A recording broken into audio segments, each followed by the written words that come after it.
داستان سلطان نور الدین زنگی، جس نے صلیبیوں کے دلوں پر اپنی داغ بٹھا رکھی تھی۔ خود فرانس کے بادشاہ نے آگے بڑھ کر سینٹ برنارڈ کے ہاتھوں سے صلیب لی اور تمام مجمع کے سامنے صلیب کو اپنے سینے سے لگا کر اعلان کیا کہ وہ صلیبی جنگ میں ضرور حصہ لے گا۔ اب لوگوں کے جوش و خروش کی انتہا نہ رہی، سب نے اعلان کیا کہ وہ ضرور صلیب کی سربلندی کی خاطر اپنی جانیں قربان کر دیں گے۔ ویزلی کی کانفرنس کے بعد گاؤں گاؤں کے لوگ شہر کے شہر خالی ہونا شروع ہو گئے، سوائے پاہجوں اور بیواؤں اور یتیموں کے وہاں کوئی متنفس نظر نہ آ رہا تھا۔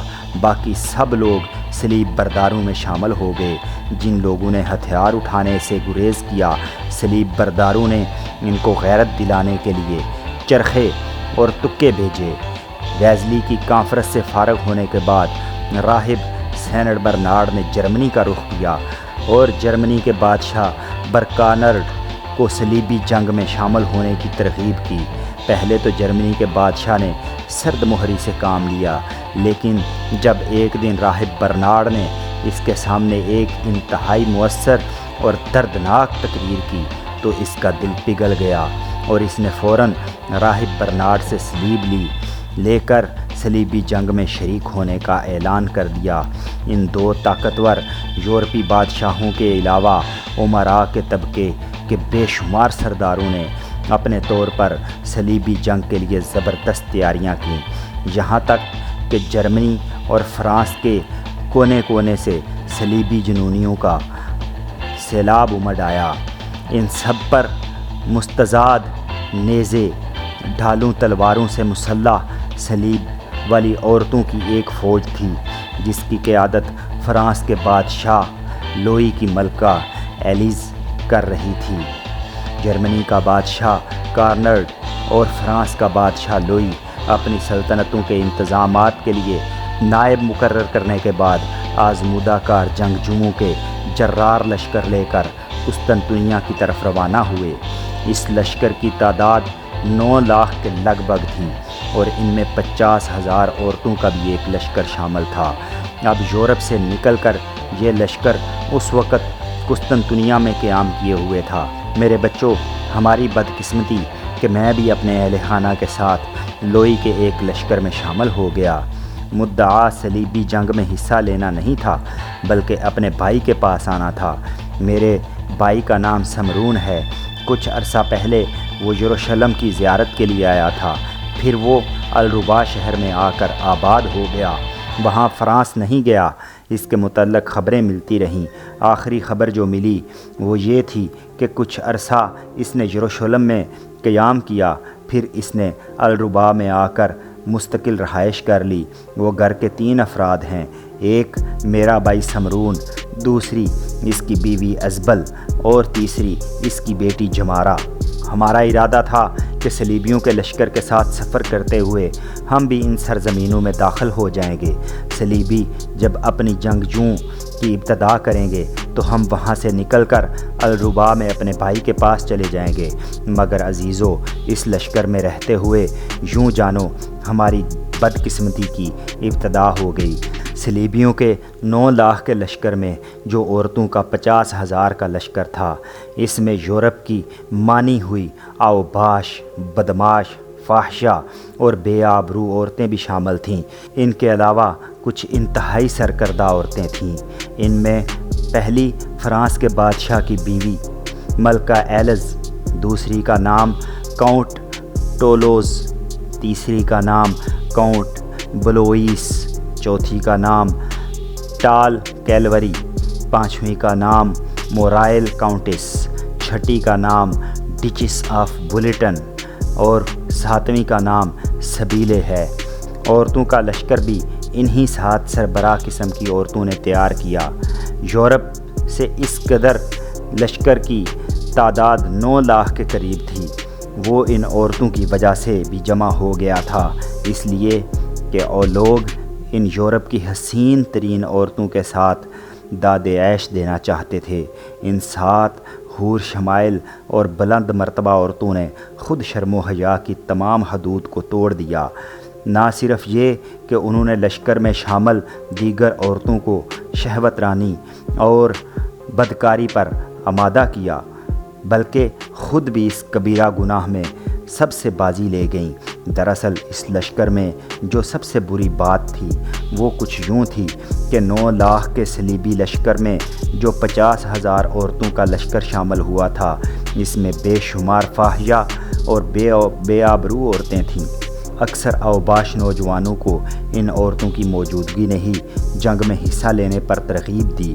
فی الحقیقت ان عورتوں کی وجہ سے صلیبی لشکر میں بدکاری اور گرم بازاری ایسی ہوئی کہ شیطان بھی پناہ مانگے، اور یہ ساری بدکاری ملکہ ایلز اور دوسری اس کی ہمنوا 6 سرکردہ عورتوں کی وجہ سے تھی۔ فرانس کے بادشاہ لوئی کی بیوی ایلز انتہا درجہ کی فاحشہ اور بدکار عورت تھی۔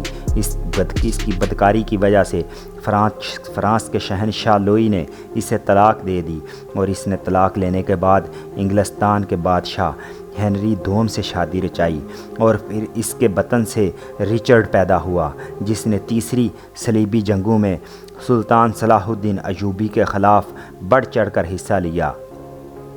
یہاں تک کارلوس رکا اور پھر شمس الدین اور قتلخ کو مخاطب کرتے ہوئے کہا، میرے عزیز بیٹو، میرے خاندان کی بدبختی کچھ اس طرح شروع ہوئی کہ 9 لاکھ کے اس صلیبی لشکر میں اندلس کے شہر تلیطلا کا والی اور صلیبی جنگجو بھی میری اپنی والدہ کے ساتھ شامل تھا۔ فنش نام کا یہ نوجوان جنگجو تھا، خوبصورت لڑکیوں کا بڑا شیدائی اور رسیہ تھا۔ اس نے لشکر میں کہیں میری بیٹی مرسینہ اور میری بیٹی جو مر چکی ہے اس کو دیکھ لیا اور تہیہ کر لیا کہ وہ ان دونوں کو حاصل کرے گا اور انہیں بے آبرو کر کے رہے گا۔ اس مقصد کے لیے اس نے فرانس کی ملکہ ایلز سے رابطہ قائم کیا اور اس کا بڑا چہیتا تھا، لہٰذا ایلز نے میری طرف پیغام بھجوایا کہ میں اپنی دونوں بیٹیوں کو فنش کے سامنے پیش کروں۔ میری غیرت نے یہ گوارا نہ کیا کہ میں خود اپنے ہاتھوں سے اپنی بیٹیوں کو بے آبرو ہونے دوں، لہٰذا صرف اور صرف اپنی بیٹیوں کی عزت بچانے کے لیے وہاں سے بھاگ نکلا۔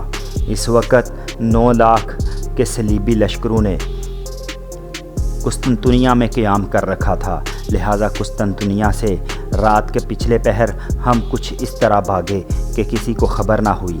کافی فاصلہ ہم نے بغیر کسی خطرے کے طے کر لیا، لیکن ہمیں یقین تھا کہ ہمارا تعاقب ضرور کیا جائے گا۔ وہی ہوا جس کا خدشہ تھا۔ آخر وہ فرانسیسی صلیبی نائٹ جن کا تم لوگوں نے خاتمہ کیا وہ ہمارے تعاقب میں لگ گئے۔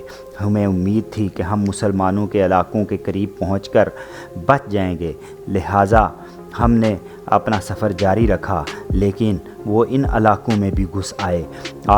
آگے بھاگتے ہوئے ہم خوف زدگی کی حالت میں الربا کی طرف جانے کی بجائے راستہ بھٹک گئے اور اس نالے کے کنارے سرکنڈوں میں جا گھسے جہاں تم لوگوں سے ہماری ملاقات ہوئی۔ اس کے بعد جو کچھ ہوا میرے عزیزو تم لوگوں کو خبر ہے۔ کارلوس جب خاموش ہوا تو شمس الدین نے اسے مخاطب کیا، محترم کارلوس، آپ بالکل مطمئن رہیں، ابھی تھوڑی دیر بعد بھائی سے جا کر بات کروں گا۔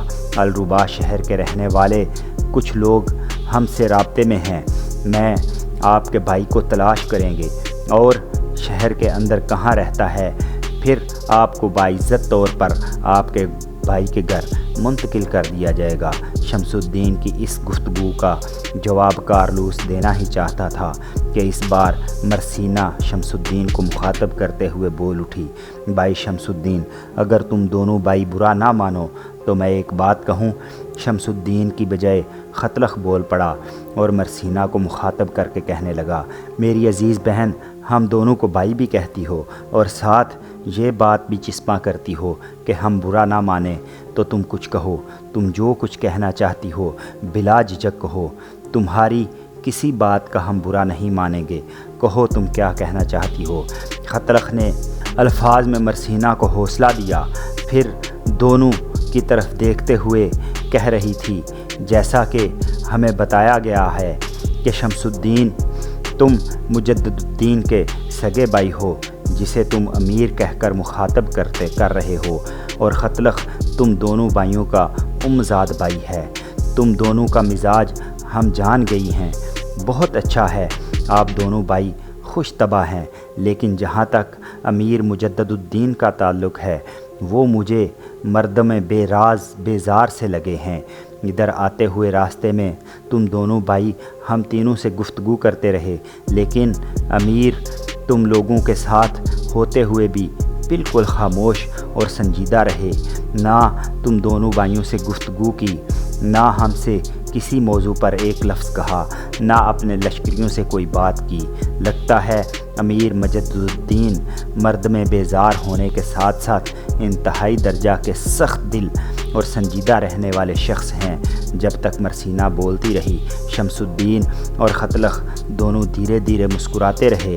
جب وہ دونوں خاموش ہو گئے تب مجدد الدین کا بھائی چچا زاد بھائی خطلخ بول اٹھا، مرسینہ بہن، ایسی کوئی بات نہیں، گو وہ مجھ سے صرف 1 سال بڑا ہے اور شمس الدین سے 2-2.5 سال بڑا ہوگا، لیکن ہم اس کا احترام ایک باپ کی حیثیت سے کرتے ہیں، اس بنا پر نہیں کہ وہ لشکریوں کا سالار اور امیر ہے، بلکہ اس کا ہمارے ساتھ رویہ ہی ایسا شفیقانہ ہے کہ ہم اسے اپنے باپ کا ہی خیال کرتے ہیں۔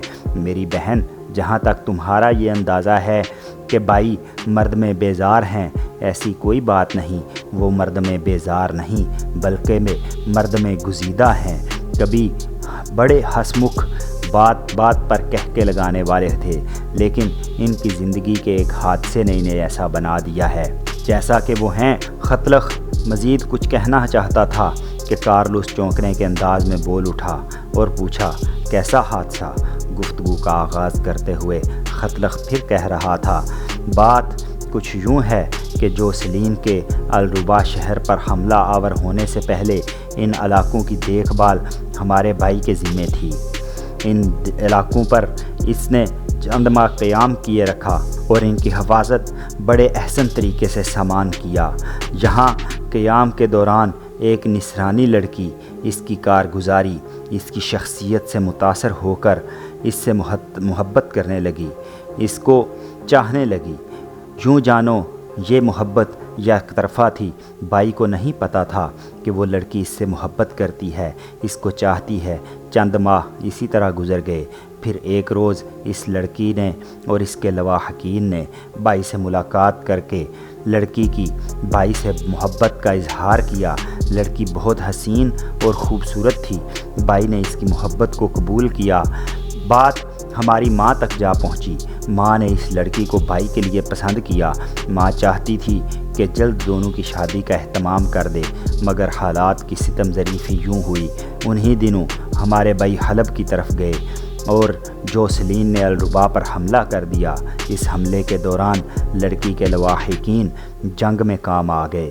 جوسلین کو جب شکست ہوئی اور وہ شکست اٹھا کر بھاگا تو وہ لڑکی جو بھائی سے محبت کرتی تھی وہ بھی ایک صلیبی کے ساتھ بھاگ گئی۔ بھائی کو اس کے اس رویے کا بڑا دکھ اور صدمہ ہوا۔ بس اس واقعے کے بعد کچھ سنجیدہ اور خاموش سے ہو گئے ہیں۔ بات بہت کم ہے، لیکن ورنہ ایسے نہ تھے، اب بات بہت کم کرتے ہیں۔ خطلخ جب خاموش ہوا تو اس بار کارلوس کی بجائے مرسینہ بول اٹھی۔ جب وہ لڑکی واقعی امیر مجدد الدین سے محبت کرتی تھی تو پھر اس نے بڑی حماقت کا ثبوت دیا ہے۔ اگر جنگ میں اس کے اہل خانہ کام آ گئے تھے تو اس کا کام یہ تھا کہ اس صلیبی کے ساتھ بھاگ کر جانے کی بجائے امیر کے پاس چلی جاتی، اپنے پیار اور محبت کو حاصل کرتی اور اپنا گھر آباد کرتی۔ بہرحال اب ہمیں پتہ چلا کہ امیر مجدد الدین مرد میں بیزار نہیں بلکہ مردم گزیدہ ہیں۔ مرسینہ کے خاموش ہونے پر مشال شمس الدین اور خطلخ کو مخاطب کرتے ہوئے پہلی بار بولی، میرے دونوں بھائیوں،